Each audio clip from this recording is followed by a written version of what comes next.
So your eyes are not deceiving you. No, we're together. We are actually in the same place at the same time. Physically. Physically, yes. This is not a hologram. We're actually here in beautiful Chevy Chase, Maryland. There is, yes, if you're not from the D.C. area, there is a town called Chevy Chase. No, it's not named after the actor. Because somebody asked me that once, like, well, it's in Chevy Chase. And then somebody who was not from here was like, well, where's Bill Murray, Maryland? Like, boom.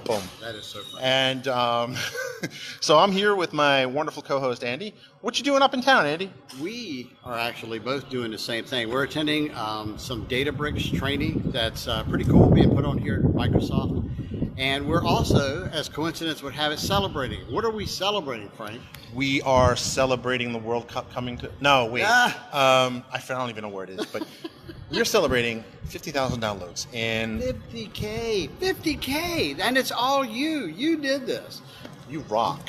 You do rock. So thanks for helping make the show a success. We kind of were talking about, like, we're, 11 and a half months into the show? Yeah, a couple weeks till the 1 year anniversary. Right, it was the first show out.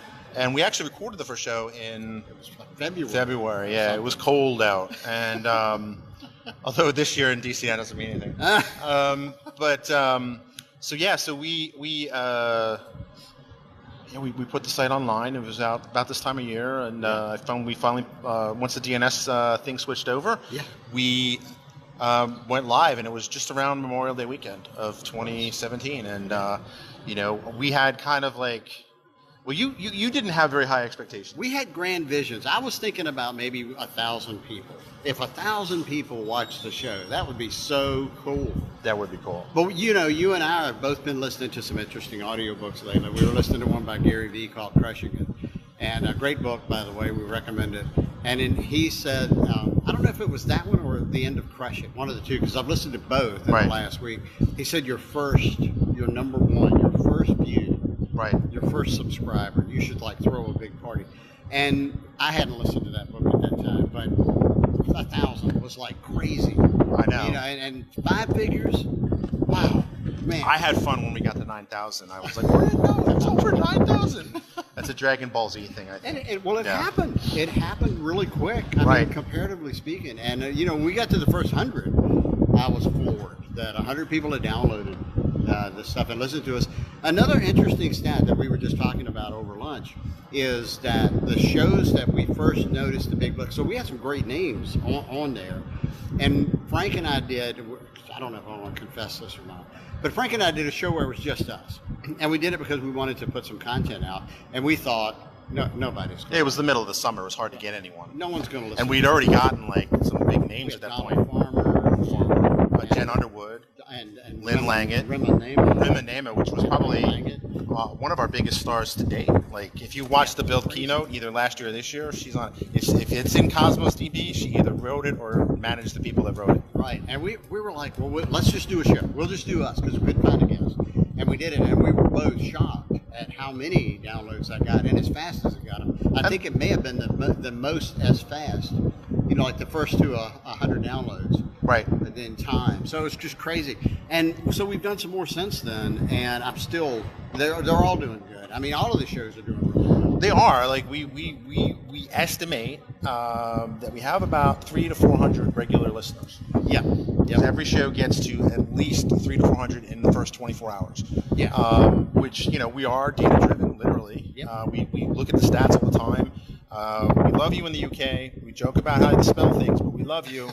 Hearts go out to you. They do talk funny over there. That's one thing about it. Well, they did invent the language. That's true. Okay, we'll give them that. We talk funny. Maybe we talk funny. We talk funny. You talk funny, definitely. Oh, I definitely talk funny. What are you talking about? I don't talk funny. I speak normally. Frank talks funny. I'm kidding. We have fun with the accents and with the... We had some great conversations about culture. We actually had like 2 or 3 ideas for shows today, just hanging out. So we're going to hang out. Oh, totally, for sure, man. We were watching. It was actually an accessibility issue. Yes. And I was just like, I'm not going to name the company, but they're a competitor who does retail. That narrows it down. Yeah, well, you can say that, but I can't. I'm not going to do it. But we were in Whole Foods. Oops. Anyway, but they had this thing, and like this lady had to reach up really high, and it was just like, You know, in terms of like, you know, ADA, I don't know if that would qualify as kind of accessibility, but in terms of customer experience, and that's what these people, you know, they plant their flag on. You know, it's pretty interesting. Yeah. What if you're shorter than average? Well, in fairness, though, that top couple of levels, I'm 6 feet even. Yeah. I had to go a little bit on my tippy toes. Not for her. Hers was the little roll below it. But if I had to go there, I mean, it would, that was crazy. You know. Crazy high. And again, it wouldn't be the end of my world, but it would just kind of be like, yeah. You know. But I wonder, is there an option? Is there maybe a checkbox and checkout to like say, you know, I'm short or I don't know. Yeah, that would be another invasive bit of personal data. We could do that, and we also discussed Andy's first rule of statistics, which is you can apply statistics to anything about people except people.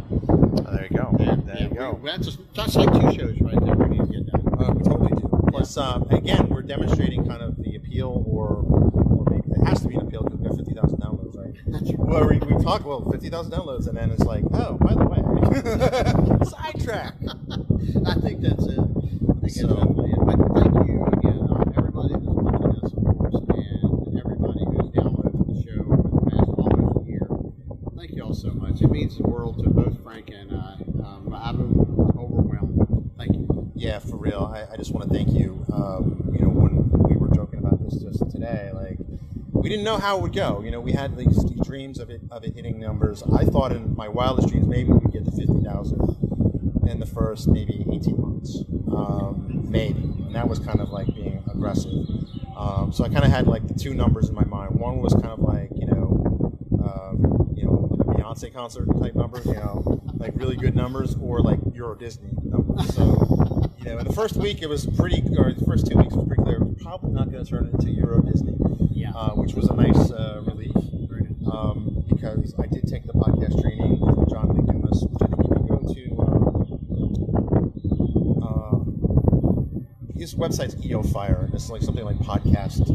You get basically a free kind of like 7-hour course on podcasting, and then you sign up for a bigger thing that's like, you know, more. But, you know, we definitely, I think, avoided a lot of mistakes. We did. You took that course. Frank took that course, and it's definitely paid for itself, I'd say. So thanks.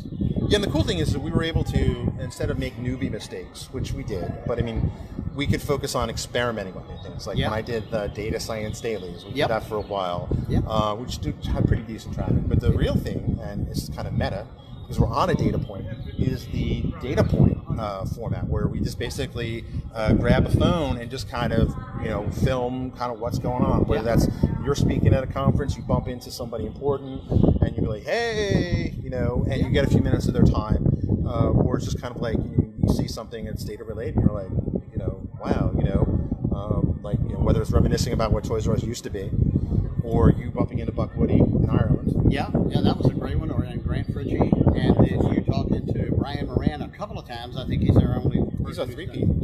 Our first three-peat. That was great. And the stuff you did last week at the Azure Data Fest in Philly. Oh, that was outstanding shows there. So, datadriven.tv. If you're watching us on Facebook, that's the big site. And what we'll do is we'll have this one up there. You'll have the audio-only version. Frank will clean up all the wind noise. Sorry about the wind noise. Oh, this is nothing. When you were in Heathrow, that was the epic challenge. So there's one where he actually recorded a DataPoint in Heathrow Airport, and you were like, you messaged me like, yeah, I recorded it. I had something on my mind, but I don't know if it's usable. So I'm like, I took that as a challenge. So I'm an Adobe fanboy. I'll admit it. I use Adobe Edition. Yeah, really awesome. You know. It's like the Photoshop for sound. That's the best way to you did a fantastic job. That cleaned up so well, and I want to say that was like in June, so it's one of the early. Yeah, it was one of the first data points. It might have been one of our first international ones. That's true. So that's true. Yeah. We had lunch. We're learning Databricks. We're also kind of brainstorming about what year 2 of Data Driven would look like. Yeah. You know, we got some exciting ideas, and let's execute them. You mentioned the Gary Vaynerchuk book, which is I recommended to everyone. Everyone I talk to now, I'm like, listen to it. Really? And if you don't have an Audible subscription, you go to thedatadrivenbook.com. Thedatadrivenbook.com, and it'll take you right over there. You get free 30 days. You get a free download, I believe it is. You get a 30-day subscription. Do that. Audible is awesome, especially if you've got time driving in the car. I take out my phone and I plug in headphones right down here. and listen when I'm flying or driving or something like that. I have fancy headphones. See, so these are bone conduction. He didn't have to plug them in at all. No, well, they're Bluetooth, but Bluetooth is so 2008. When I grow up, I want to be as cool as Frank. But these are cool. I originally got these because I was hoping that I'd be able to ride my bike more. Okay. And I'd listen to music or podcasts. But what this is bone conduction, so it actually doesn't go on your ear; it goes next to your ear. Sorry, allergies are killing me.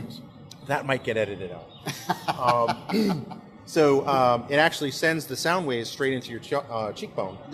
So you can hear what's going on around you, as well as the music or audio. All right, see, now I'm going to have to go get me some. It's pretty epic. I like them. Like I always have them on to this point where the spot here gets like a little bit. No? Yeah, so I have to not use them for a couple of days. So, but hey, always inputting data into that neural network. There we go. Very cool. So once again, thank you very much, and hopefully it won't be too long before we'll be saying 100,000 downloads. Wow. That'd be awesome. Thank you. Thank you very much, and you have a great day.